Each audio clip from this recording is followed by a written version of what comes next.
Hello?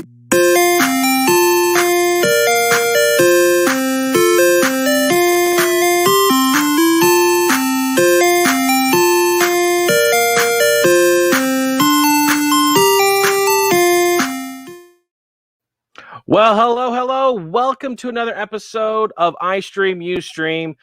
Tonight we're going to be discussing WandaVision episode number 4, and we are so glad for you to join us here. However, I am not by myself. I am Lord Cash, and I have been joined by BitOfRits and AllThatPat. How are you guys doing tonight? We are fantabulous. Would you agree, BitOfRits? It's a good word for it. Yes. Yes. It's a strong word. I support this word. Yes. Strong, yeah.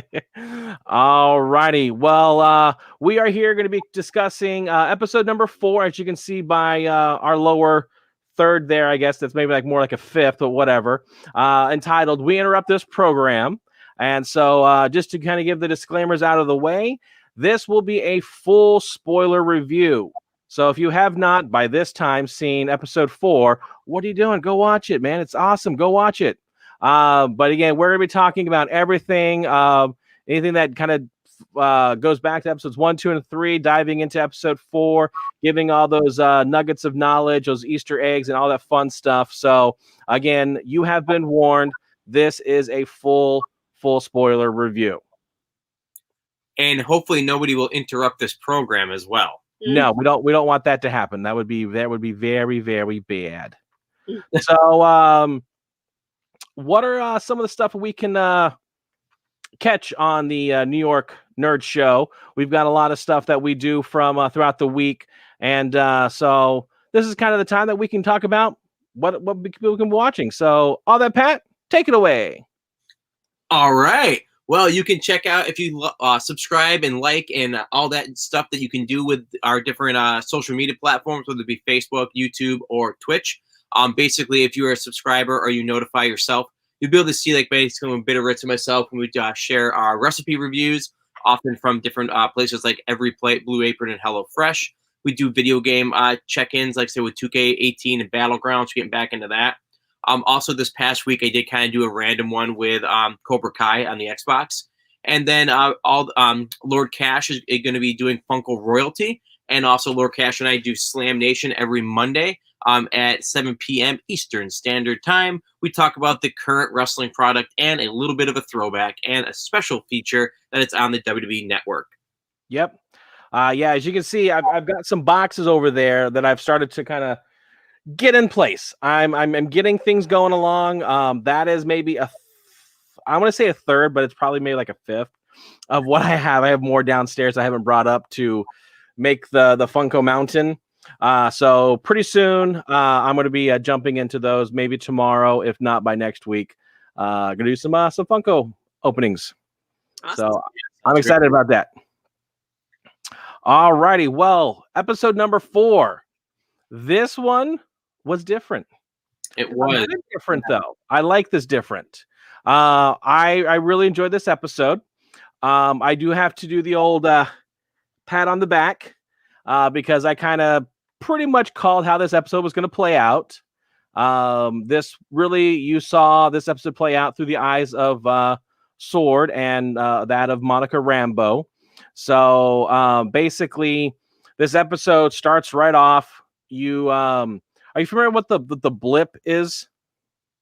You know, it's funny. I thought I knew it, but I remember I was a little confused when we were talking about it. I know it had to do with like the Thanos, thumb snap. But can you maybe want to explain it to everybody and myself, and just be honest with you? I got it, but Yeah. you continue.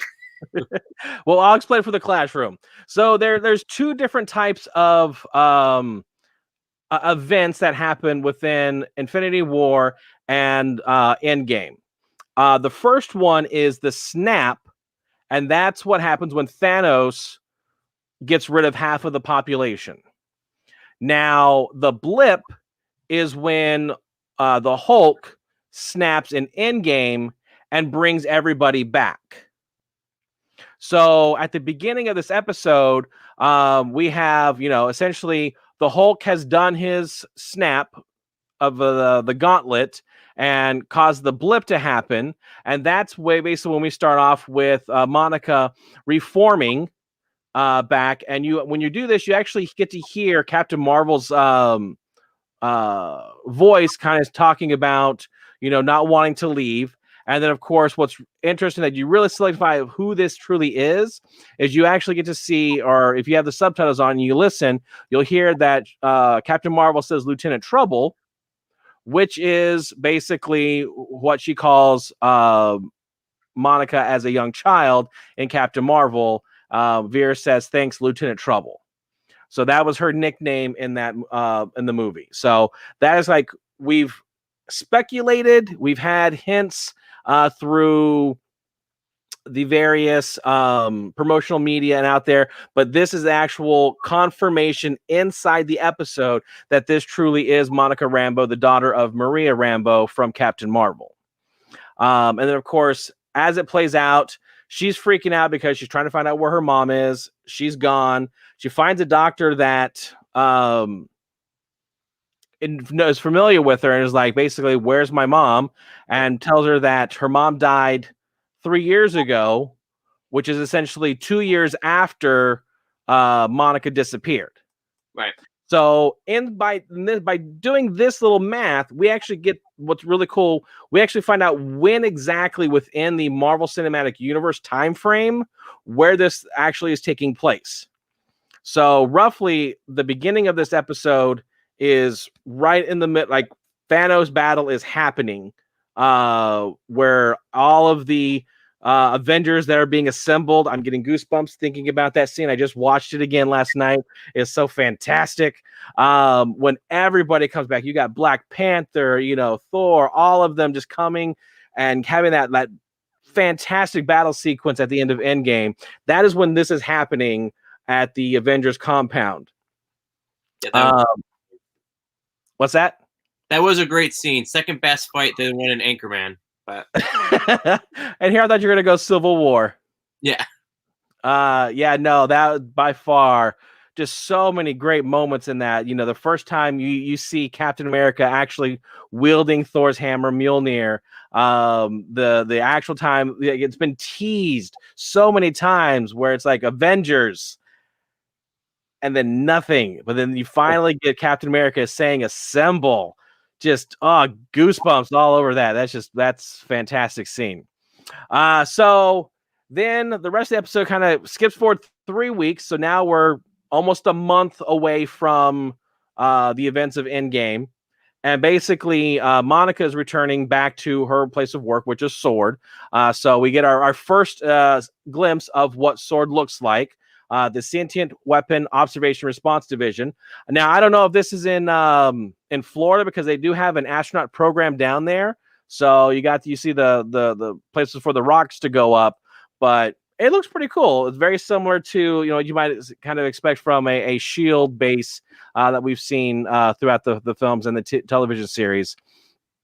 But she ends up going to her meeting with the acting director Tyler Hayward, I believe his name was, and they have their meeting, and basically Hayward needs Monica's help on a missing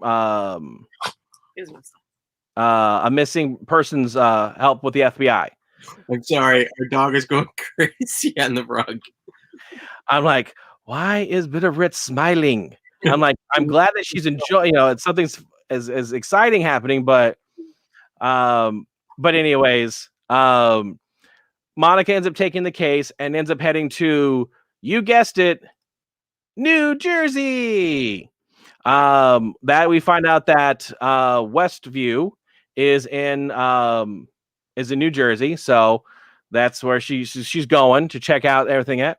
And this is where she encounters the agent Jimmy Woo, and something's strange in the neighborhood. Yeah. And the fact that the neighborhood does not exist, according to the police officers, even though clearly they're standing right next to a sign that says Westview. They're like, I'm sorry, the Westview doesn't exist. Even though I'm from Eastview, Westview doesn't exist. So they were trying to figure out what's going on there.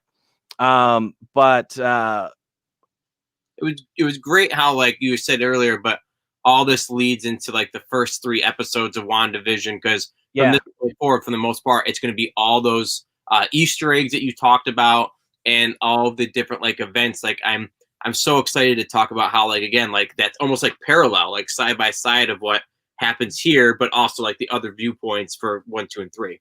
Right. Yeah, I purposely kind of skipping all of the Easter eggs along the way, but I'm at least giving the narrative of the episode, so then we'll dive back in.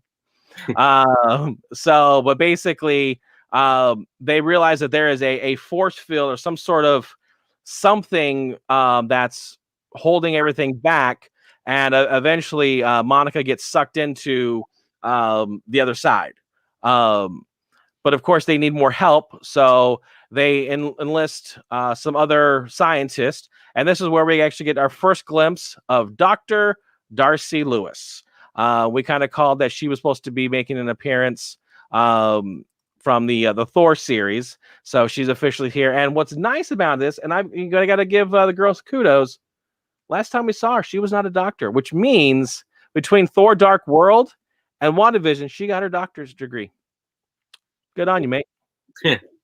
So she's now Dr. Darcy Lewis. And basically she gets herself set up in her office. And as she's looking around, she noticed that there's some cosmic radiation that's in the area, and notice that there's a signal kind of hiding behind it. So she gets an old school TV, tube TV, not flat, and is able to actually see that there is the broadcast happening. And at one point, you've got everyone around the TV. I love the guy in the back. He's just smiling. He's like, I'm watching TV at work. This is great. But basically, there's kind of like what's going on. There is this television show with 2 Avengers. Okay. And they're like, isn't he? I've been gone for a while, but or I know it's been a while, but he's dead. Yeah. According to Vision. So it's just kind of all that fun stuff. They're trying to figure out how to get into the bubble and figure out what's going on. By watching the show, they are able to find out, okay, who's this person in real life, and they actually like do a looking people up by their driver's license and things of that nature. And along the way, they end up finding out that Monica is now inside the show and is part of the series. What's interesting about this is the scene that they show was not something that we actually saw inside episodes 1 or 2. So this was like all new footage that they shot for this segment. So because the first time we see her is at the little pool party thing where they're talking about the for the children's stuff. Yeah, the committee meeting. Oh, okay. No, you're right. Okay. And then we see her actually at the fundraiser, kind of being the stage manager behind the scenes. Right. So those are like the first times we see her, especially in black and white. That's the only time we see her. So this is new stuff. And of course, all sorts of stuff starts happening. They're seeing things inside the show, and they're just trying to figure out what's going on. And then until finally, they're watching the show. And I, for this purpose, I made sure, subtitles were on, because there's a lot of stuff you can either see from subtitles or, since it's a still photo, you get to see what they're saying. You actually hear that Monica mentions the word Ultron.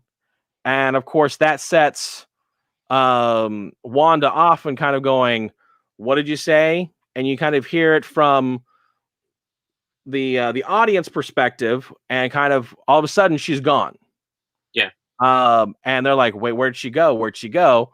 And it's not till you kind of get it from that point of view from her, actually what happened while Vision was outside talking with Herb and Agnes. You actually get to see her get expelled from the house and back into the real world. Yeah, she through all those walls. It's crazy. Yeah. And then so outside of that, then Vision comes back, checks in with Wanda, and they pretty much were like, okay, what are we gonna watch now? And that's kind of how the episode ends. But we learn exactly who is the one that's at fault here, who's the one that's actually controlling things, as the information we have at this moment. We find out that Wanda is the one that is in control. When Monica is lying on the ground, it's like it's all Wanda.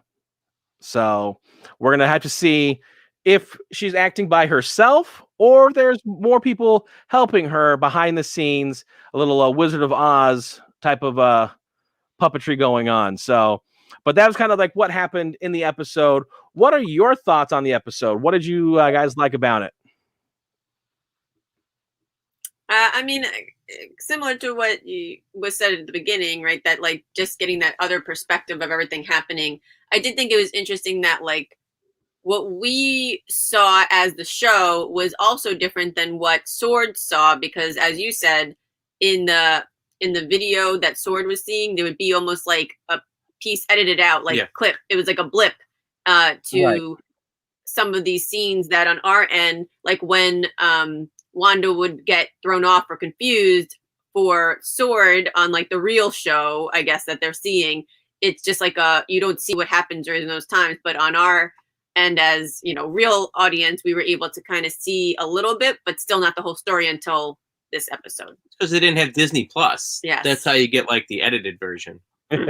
Yeah, so we got to see things that Sword didn't get to see, and Sword got to see things that we didn't get to see. So I guess it's an even trade-off there.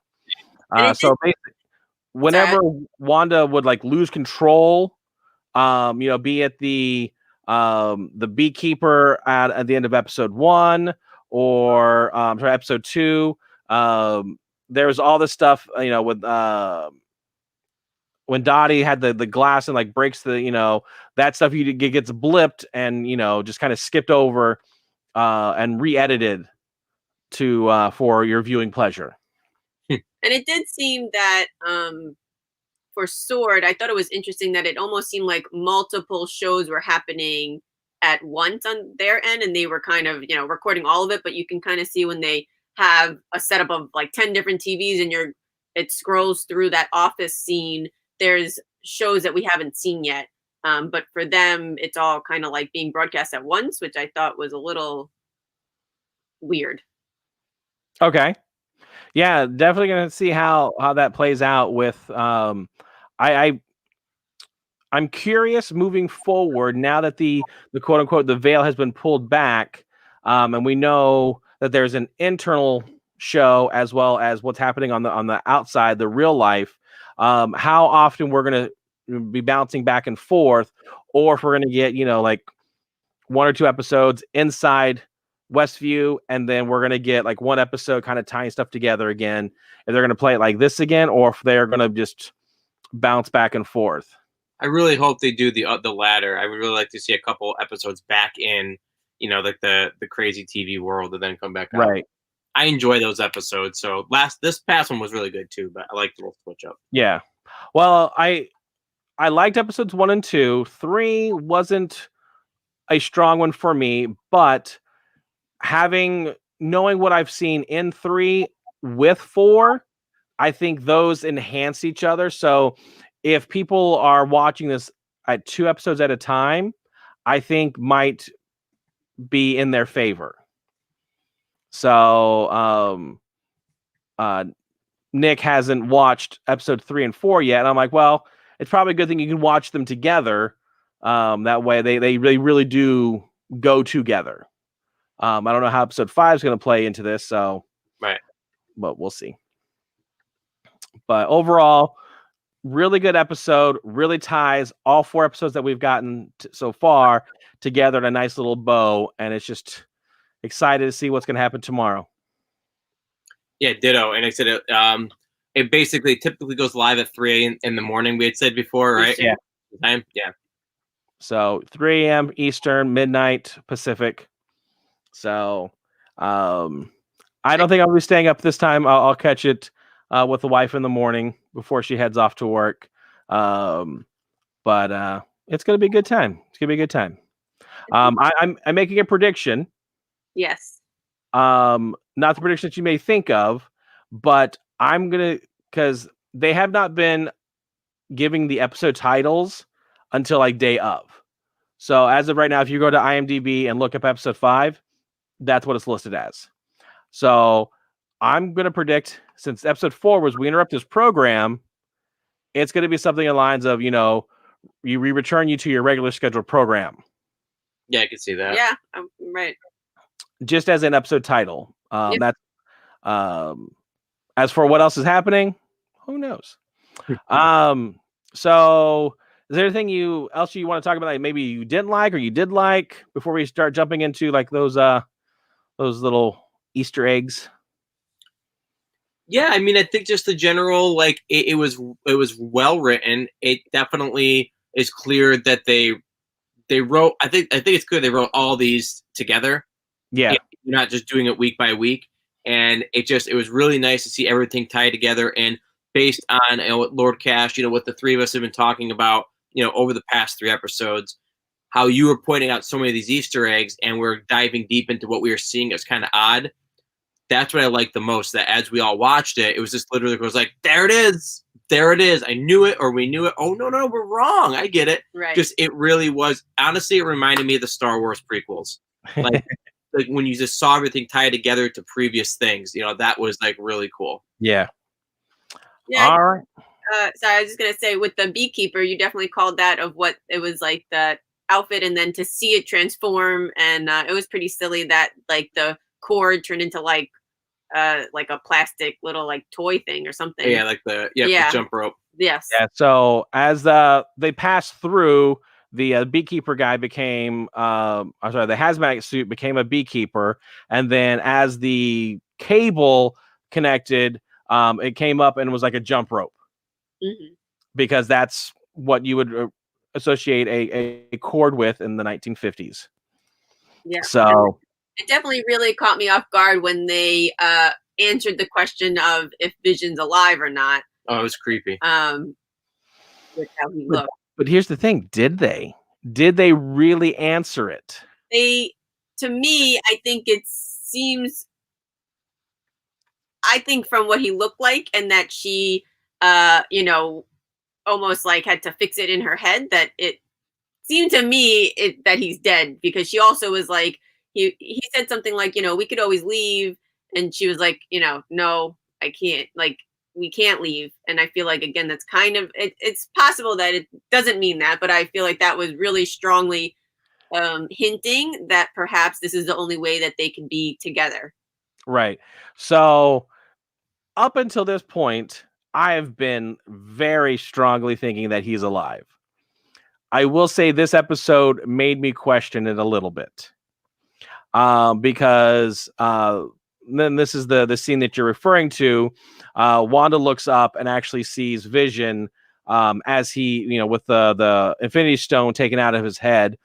Very similar to at the end of Infinity War, after Thanos took the stone out, he's just lying there lifeless. So, but what I again, speculation, I want him to be alive. So because of that, I'm sticking to my guns that he is alive. And that basically, it's like they do in movies where a guy and a girl are out on a date, and the guy goes in for a smooch, and right as they're about to kiss, he looks at her, and it's his mom. And it's like, I gotta wipe their eyes away, and like, oh, it's okay, it's just the girlfriend.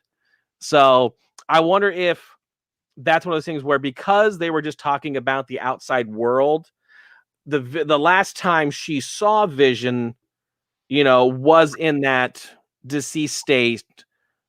So that's the image that is there. And then basically she cleared cobwebs, and then Vision was looking right. And yeah. Okay. No, I was just gonna ask, and not to interrupt either, but like, so let's just say he's alive. How would that happen? You know what I mean? Like, how would they even get to that point where he could be alive again? So possible theory. There's a couple of theories floating out. One, Shuri, Black Panther's younger sister, she was very much, that scientist. So when they had him on the table scanning him, who knows how far they actually scanned? That maybe they might be able to, with all that technology of Wakanda, that they could actually replicate his life force, the body, in essence. With that, we're gonna play a little trivia here per se. What Infinity Stone powers Vision? The yellow one. Yes. The time one? That would be the Mind Stone. Nice. So, and the Mind Stone, what was used? I think that's the one that I'm trying to think of. Was that in the Tesseract, or if that was in Loki's scepter? I think it was in the one that was in Loki's scepter. And that is what was used to give Wanda her powers. So I think that if they were to recreate his body in Wakanda, that she is now acting as a battery through her magic, bringing him to life. And that might be, that direct connection is also like, whether, I don't know. Yeah. I was thinking that, like, in my mind, I am hopeful, like you're saying, I would like for him to be alive. I think because he is not a human life form type of thing, I guess alive could be debatable in terms of, I'm hoping that they backed him up, and maybe his backed up mind is something she's interacting with, but that he's physically not necessarily there. Right. So we'll have to kind of see how that plays out. But yeah, I'm still keeping my fingers crossed that he is. However, there's also the thought process of that's leading to that he's not alive, is she's creating this world to be with him. Yeah. So if he is alive, then why does she need this world? Unless this world is what is bringing him back to life. And maybe by the end of episode 9, we do get the rebirth of Vision. Yeah. Right. So maybe right now he's not alive, but by the end of the episode, if there is other puppet masters, helping Wanda go through this traumatic event of getting closure and whatnot, that their combined powers is what's going to bring Vision back. Right. Yeah, that'd be great. So we did put in the chat if anybody watching wants to share their favorite episode, and we have Nixie's, yeah, said that episode 3 was their favorite. So I guess there's something for everybody, because I know we were definitely first and second episode were more of our preference, I guess. And then it had more of a creepy vibe to it. Mm-hmm. So, if people are prefer the weird and the creepy, that may be right up their alley for it. And so, hey, the fact that they're watching it, I say kudos. Come on in. Let's watch the rest of the episodes. Yeah, definitely. So, all righty. Well, let's go ahead and talk about some Easter eggs, because there was quite a few. I think maybe a little bit more than last week. So, right off the bat, when Monica is walking into the Sword headquarters, they've got a bunch of news stations that are talking about the blip bringing people back and all that other stuff happened. But if you look in the top left-hand corner, there's news station 21, WHIH.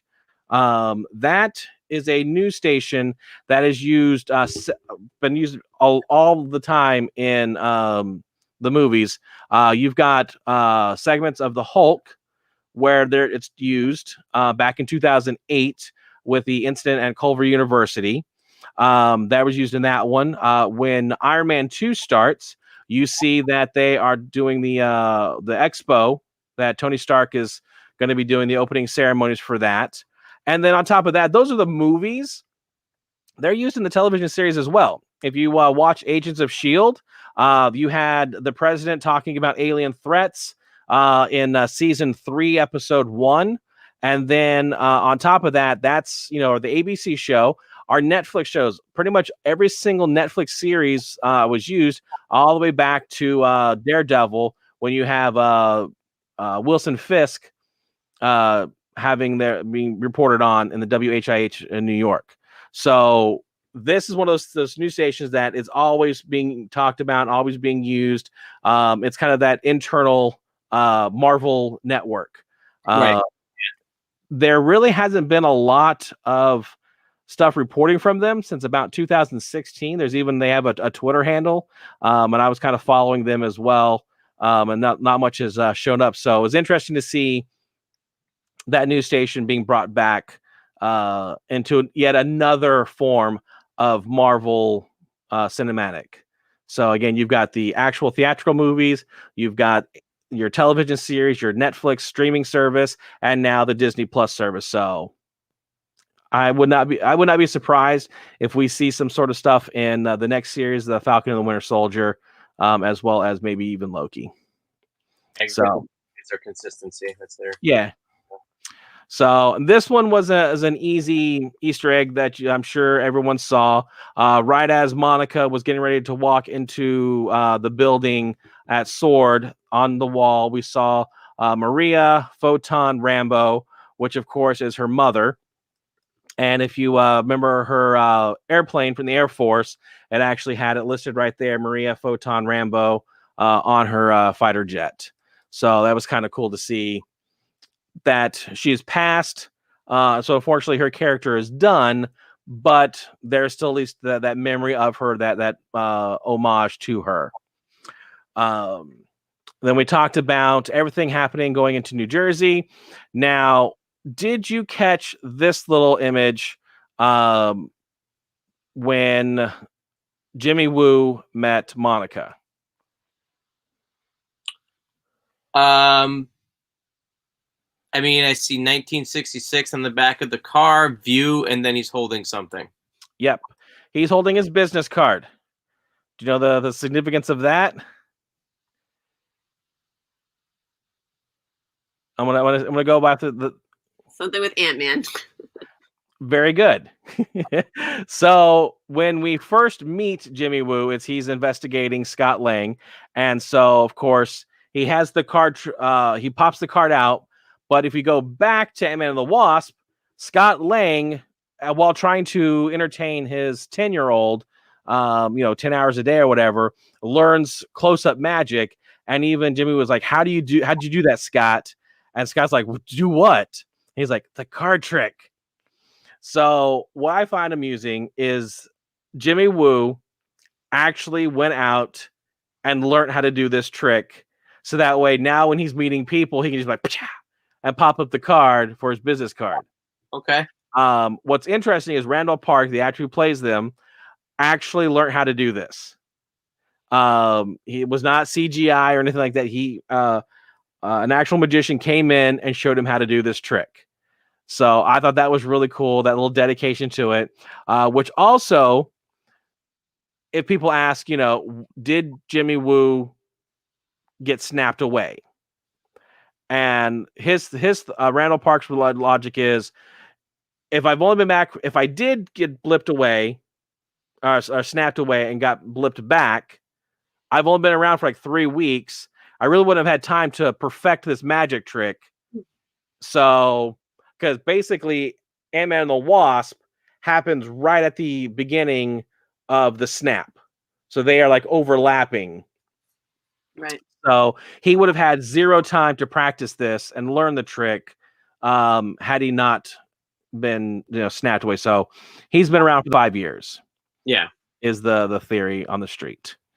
So they get there. They talk to the police officers.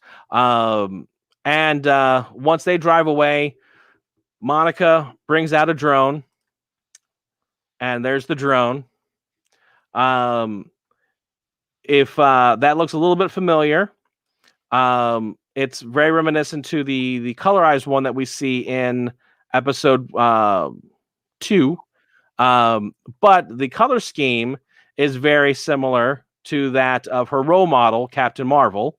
In fact, she actually picked the colors for Captain Marvel, being that it is the colors of the United States Air Force. But what's also nice about that, and this I didn't get to actually mention this when we first saw the photo, but on the drone, there's the number 57. And that, I believe, is a reference to Avengers issue 57, which is the very first appearance of Vision. So I think that's a little homage to Vision there. And I thought that was pretty cool. Now, once we meet Darcy and she's doing her stuff inside the campsite, as I mentioned, she discovers the CMBR, which stands for Cosmic Microwave Background Radiation. That has been tied back to the Big Bang, and I almost said theory, but that's a different show. But with the Big Bang that happened, do you remember outside of the world being created? Yeah. Do you know what was also created and scattered?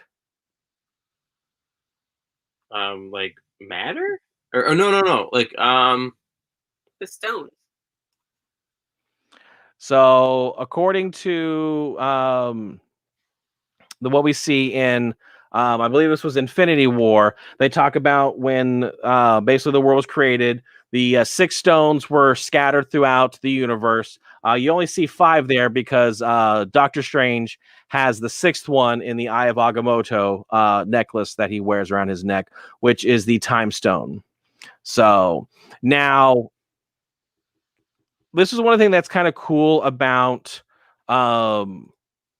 the doing this show on Thursday night, because we've had a whole week of people speculating and people kind of like diving deep hardcore into what's been happening. And so there's a theory that was out concerning the CMBR. However, the creator of the show, the showrunner, has pretty much come out and debunked this theory.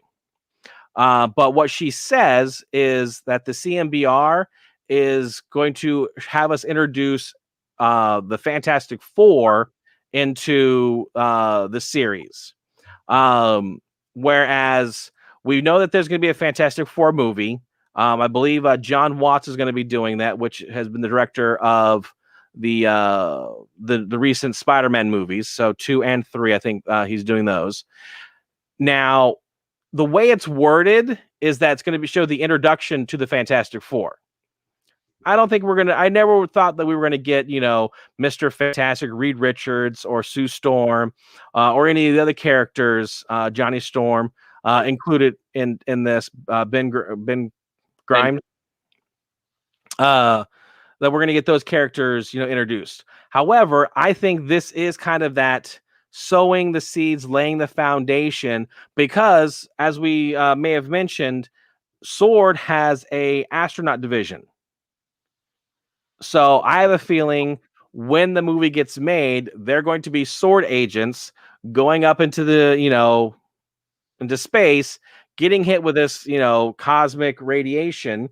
And that's what's going to turn them into what we know as the Fantastic Four. So I think they're laying the groundwork of this terminology, so that way when we do get it later on in like 2-3 years, we'll go, hey, remember that thing that we talked about in WandaVision? Here you go. Yeah, exactly. So we'll be having a Easter egg to Fantastic Four talking about WandaVision. Yeah. It's just crazy how they can all tie together, and I bet you're right, realistically. Yeah, makes sense. So, and then of course you mentioned the guy in the hazmat suit going down into the sewer and coming up. And what was interesting about this one is when the guy came up into Westview, one, we get to see it from his perspective. Agent Franklin, I believe his name was. However, did you notice the difference and how Wanda said the word no from what we see at the end of episode 1 and how it like what we see in episode 4. Was it more just like almost like aggressive, like telling, almost like to get him away? So in episode 1, it was more of a kind of defiant of no. Right. Like, this is not, we're not playing this game. Whereas when we hear it in episode 4, it's more of a, no. As if, and this is one of those kind of theories in the back of my brain, is how often does this episode actually play? Is it a one and done and it cycles, once we're in the 50s, then it goes to the 60s, then to the 70s? Or is there some sort of time loop within it causing this signal to go out? So, within a day, they're living through the 50s like 8 or 9, 10 times, very similar, in the 60s and the 70s. So Juan has already encountered the beekeeper guy like 7 or 8 times, and she's just like, no, we're not playing this game again, go away. Versus that, I think that we were experiencing the first time that Wanda saw the beekeeper, and she's like, was startled, going, no, I'm not ready to give this up. And now she's more confident in her powers and her hold over the town, that she's just like, no, you're not getting through. So again, that's a theory that I'm thinking of. We might see if that plays out. Yeah, I mean, I guess I took it as the first episodes were her point of view, and sometimes, the same scenario, right? Everybody in the room sees something different or perceives it in a different way. So in my mind, I did notice that she was a little bit like, I was caught off guard that she was just more kind of like almost playing like she knew she was in control and almost playing a game with him, really, to throw him out.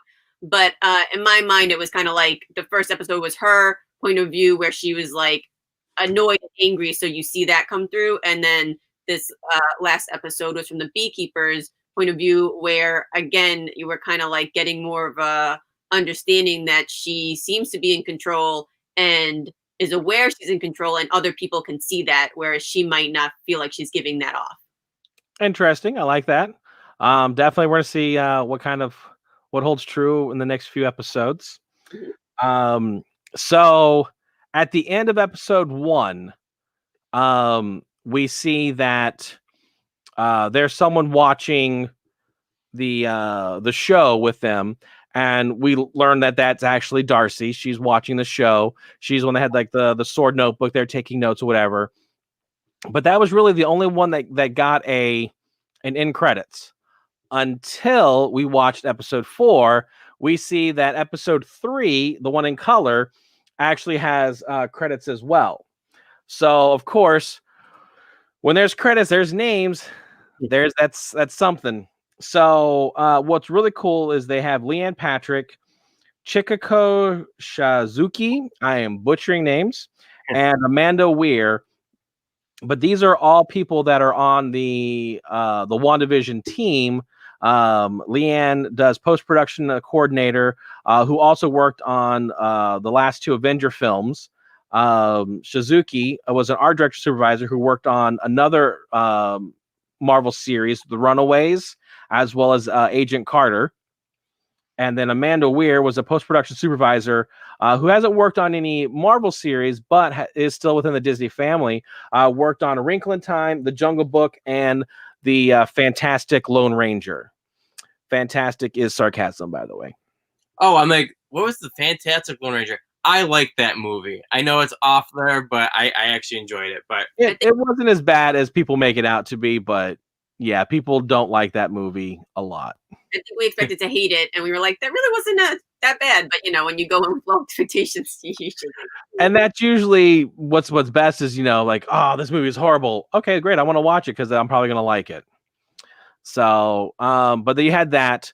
Then what's great about this show is it's so kind of meta in the way that Jimmy Woo starts writing, as he's watching the show, he's got questions. Well, guess what? Those are the same questions that we have had for the same 3 episodes. Yeah. Why hexagonal shapes? Why sitcom? Same time and space? And is Vision alive? So I find it great that they're like, okay, these are the questions that people are going to have as they're watching it. We know what the viewers are, what things are going to be in their mind, and it's fantastic. What's interesting is if you actually look at the perimeter of Westview, it's in a hexagonal. So I was going to ask with that, actually, Lord Cash. Yes. I don't know if you have it handy, but I was trying to look at the shape that was the perimeter of the sword headquarters. I was just trying to see, I was trying to see if it made the shape of the sword logo. But just out of curiosity, yeah, is that? It looks like it might be. Is that possibly a hexagon?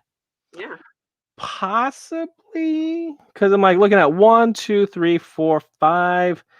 I would say that's maybe more of an octagon. I was gonna say it might have extra sides. We might need a side by side though.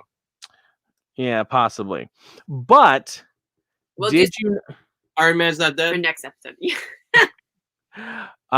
By chance, did you notice this in Director Haywood's office? Yeah, the chair. Yeah, it was good. She was a nice chair. No, I'm messing with it. Yeah, the certificates, I'm presuming. Yeah, so the certificates are in a hexagonal. If the carpet that that's in the far back also has a hexagonal shape to it as well. So even this episode, outside of WandaVision, they're throwing these shapes at you even more. So less obvious, but if you're looking, you're going to see them. So we're going to kind of see exactly how that plays out. Is hopefully, I just hope that that's not just a throwaway. People are just like, oh, should throw some hexagonal shapes in there. There's no answer to it. Yeah. That would kind of make me angry, especially if they're going to actually call it out on the board. Right. So true, but yeah, somehow it has to do with the stones because there's 6 stones. I know. I think I mentioned that previously that there's a possibility that may be a reason why, that since she is from one of the stones and he has had one of the stones, that's kind of where it's kind of fueling off of. So interesting. Now I mentioned that I want to have as theories are starting. I want to have the little push pin board with all the red lines through it. Thankfully, I don't have to do it because they started working on it for us. So here's kind of the finalized version of it. But there are some close-up versions where you actually get to kind of see what is written here. So I've actually looked at those and I've read all of the little notes that they've written on all of them. So you have the Hearts, which are played by the Davises. So they are actually a married couple. And the various other people playing Herb, Norm. Trying to think of who the other lady was that was at the meeting. And I'm blanking on her name. But what's interesting is if we actually go back to that image, everyone has driver's license except for Agnes. Yeah, on the left. Yeah. Yeah, so she doesn't have it, and then they don't actually have Dottie up there as well. So we're gonna see if they actually give more information about these characters. If they're gonna find out, who's whom. But I do want to point out something that is interesting, that the FBI is aware of them, and that if we look at when Jimmy Woo is writing stuff out, if you look in the bottom left-hand corner, it says, what is behind this? And you see scrolls. Yeah. So scrolls is, of course, the green creatures that we see in Captain Marvel. So Talos, Yep. Ben Mendelsohn's character. Those are the Skrulls. They're shapeshifters. What's interesting about this is last year when they did the Investors Day for Disney Plus and Disney and in general, they announced a whole bunch of new Lucasfilm shows, Disney Plus series of their Disney brand Pixar, as well as stuff that's going to be in part of the MCU. And one of those shows is going to be called Secret Invasion. Huh.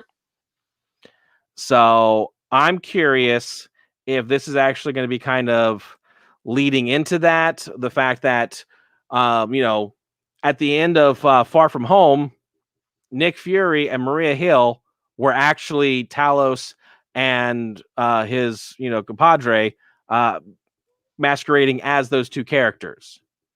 So who knows how much since the 90s that they have actually, what's the word I'm looking for, infiltrated into our society.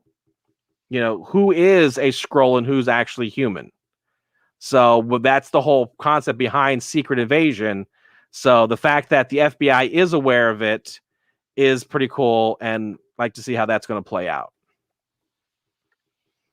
All righty. So I talked about some of the other stuff. As we saw the helicopter go through, or the drone go through, and then of course we get the photo that was issued as like, why'd you colorize it? And it's like, nope, that's how it is. Yeah. So again, they're getting those little pieces of stuff that we're seeing that we're like, that's cool, that's color. And then of course when we saw Dottie and Wanda at the swim place area, they started hearing someone's voice over the radio, and of course we've speculated that was Jimmy Woo, and we get the confirmation that was in fact Jimmy Woo trying to break through, trying to get to talk to Wanda, trying to find out who's behind this, who's doing this to you. But again, this is one of those other moments where the show is edited, so you kind of see the glass break, but then all of a sudden Di is asking, how does a wife get out bloodstains? By doing it herself. Yeah. So kind of see all that happening and unfold. But interesting. Sorry, when you mentioned that it was like edited out during what Sword could see, that what was the doctor's name? The woman that's helping Darcy Lewis. Darcy Lewis. So she noticed that there was like a blip or an edit, but she didn't really. I think she was just like, maybe my eyes played tricks on me, because she didn't relay that. She was like, oh, it didn't work. Nothing, nothing happened. But she kind of did notice that there was like a little bit of a jump. Right. Yeah. And I think it was one of those things where she saw it, but wasn't sure about it and what it meant. So she kind of just filed that in the back of her head. And then what we're going to ready to talk about next, that's when it happens again. And that's when she's like, hold up, and kind of goes back to let me go back to the tape and find out what's going on. And that is while Darcy and Jimmy are watching the show in the 70s, Monica says, he was killed by Ultron, wasn't he? And of course, Jimmy's like, wait a minute, did they just say Ultron? Has that ever happened before? Have they actually mentioned anything in the outside world? And they're like, Darcy's like, no. And so this is where we actually get to see what actually happened. And what's really nice is they do the format change again. So Wanda's talking to Monica, and you slowly see that it goes from the 4-3 to more letterbox as it's going on. And so that's interesting. She's like, you need to leave. And at that moment, Monica, you are the weakest link. Yeah. Goodbye. And just uses her energy and just flings her out. My friend Amber, she mentioned this by going through the living room wall, going through the baby's wall, and then going through the fence. That was going through 3 walls. When she hit the barrier, that was her hitting the 4th wall. So she didn't break it? And then she broke it and went back into our reality. That's kind of funny. She broke the 4th wall. Yeah. So, or at least she went through it. But that was kind of like she mentioned that, so I'm like, I'm going to mention that. So I got to give my friend Amber credit on that little bit there. But then, of course, Wanda fixes everything back. She uses her magic, and if you actually notice, she's actually kind of surprised about the magic she does have. And so therefore she builds everything back, puts all the books back on the shelf, and everything is great. Everything is nice and wonderful. But again, Vision comes back in and is checking on her. And that's when we get Dead Vision. Yeah. And then, as you mentioned, that Vision's like, well, we can leave. And Wanda's like, no, we can't. But don't worry, darling. I have everything under control. So again, a little alluding to the fact that Wanda's the one that's in control. And then again, since we've gone from 4:3 to widescreen, we have to go back. We start off in the widescreen format, and basically Wanda's like, well, what do you want to watch now? And so as it goes back to that letterbox or the 4:3 version of it, then pretty much kind of the show ends. Yeah. So it's going to be interesting to definitely see how this is all going to play out. I know usually tonight, especially within the next 6 hours, the new episode's going to debut. So they're going to start releasing little bits of trailers, more media, press event stuff, and so of course I see all the stuff, and I look for it. So I don't mind spoilers when it comes to this, because it's like, okay, you can tell me how it's going to happen, but the fact of me seeing it happen and unfold, that's where it's cool. I enjoy seeing that. I think it's funny because I think, and all that Pat can say, it's like he's the total opposite. Nope, I don't want to know anything. Yeah, he won't watch any trailers. He doesn't, he doesn't look at his phone with the Yahoo News pop-ups anytime we watch any of these. Not even this show, but Star Wars or anything.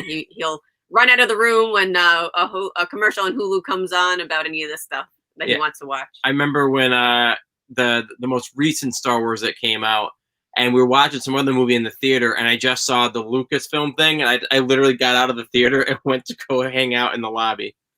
And I'm like, I think it's done. Mm-hmm. So. Yeah, and I kind of know that about you a little bit, and so it's like I'm trying to figure out, okay, how much do I skate the line here? A lot of it, is speculation. So I know,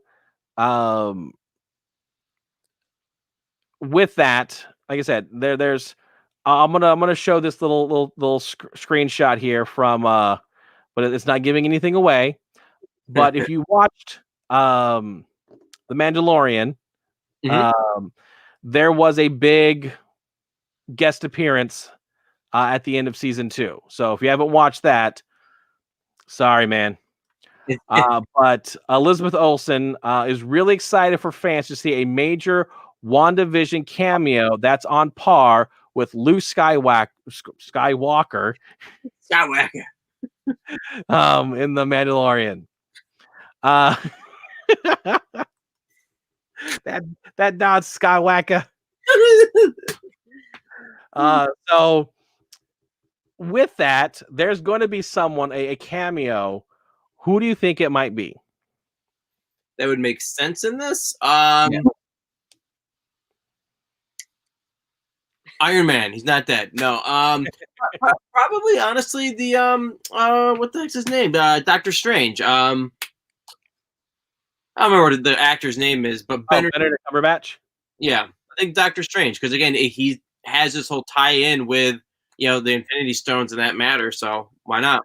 So it's interesting that you say that because so chronologically, this takes place 4 weeks after the events of Endgame. Spider-Man Far From Home takes place around 9 months afterwards. So there's a scene where Peter Parker is talking to Nick Fury, and he literally says, you know, trying to get, why don't you go get Thor? He's off world. Okay, Doctor Strange.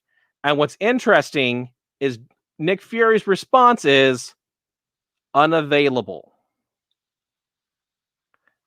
So I'm wondering if the events of WandaVision is either still happening or he's still trying to put pieces back together. And so therefore he's dealing with his own piece of the, you know, the world that he's trying to fix. He doesn't need to be worrying about this right now. You can take care of it. Right. So there is that as a possibility. I don't foresee, because I know they've already established that this show is supposed to springboard into, as we talked about last week, going into the third Spider-Man film, as well as the next Doctor Strange movie. So I don't think we're going to get the Spider-Man in this one because his movie, the second movie, hasn't actually taken place yet. Right. So I can't imagine that there would be a storyline between Endgame and Far From Home. But since we haven't gotten Doctor Strange 2 yet, this could be that thing. And with that, there's been speculations that Dr. Nielsen is in fact Doctor Strange in disguise. Huh. So the other thing is, why was Monica sent to Westview in the first place? To get to the other side. Exactly. But it doesn't exist anymore. There was a missing person. There was basically someone who was involved with witness protection that has disappeared. No one knows who they are, who he is, which I believe it's a he, based on, you know, pronouns that are used in the show. So the question is, who is the witness protection person? Who actually is the one that disappeared? I mean, there's 2 men if it is a man, right? There's, well, I guess 3, although we haven't seen. Have we seen Agnes's husband? Nope. Yeah. So there's him, Herb, and the doctor. I mean, Herb, Norm. Yeah, there's been several guys within the universe. So again, you've got, yeah, because like the doctor kept trying to get away. Yeah. Gonna go on vacation. Yeah. So yeah, there's the guy that worked with Vision. You have Herb, the next door neighbor. Norm, that's married to Dottie, and then of course you've got Mr. Hart there as well. And then of course, if we ever get to see who Agnes's husband is, we'll just have to see that. So I'm looking through all my slides here to see if there was anything else I mentioned. Guy that's got the mustache, always in the on the TV show aspect. That would be Norm. Yeah, that's Norm. Okay. Wait, are you talking about the commercial? He's just got the bottom right hand corner. Yeah, that guy. Yeah, that's Norm. He's married to Dottie, the guy that was running all the socialites and everything. Yeah. So that cuts her hand. So they're together. Now the last thing I'm going to show before we head on out of here is they released a new poster for WandaVision. So I'll show that to you now. If you look between Vision's neck and the back of Agnes's head, you can kind of almost see like a little face there. I do see that. So not certain if that is a little kind of an Easter egg in the poster itself for Mephisto. You keep bringing it, so it might be, yeah. So I don't know. It kind of looks like him a little bit, but definitely we are 4 episodes down, 5 more to go. There was another thing that was thrown out as a don't know, but the actress that plays the assistant that hands Jimmy Woo the photo says will appear in episodes 4, 5, 7, 8, 9, and 10. 10. So I don't know if there's a bonus episode or if when they kind of made this, they just skipped 6 by mistake and just kept going the numbers along. And so we're going to see, as of right now, there's only 9 slated. What if the episode is a transitional episode to one of the other shows? Maybe. Who knows? Or the finale is a kind of a 2-parter. Mm-hmm. So that episode 9 is more of an hour-long episode finale. Yeah, it could be that too. Who knows? But I think that pretty much wraps up episode 4. I think we all agree that we love this episode.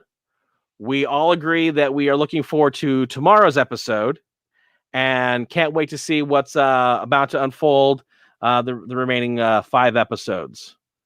So I feel that those are consistent across the board. So 8. What's that? 8 just doesn't feel right. I'm not looking forward to episode 8. I have bad vibes on that one. Bad juju. Bad juju. I get that. I understand that.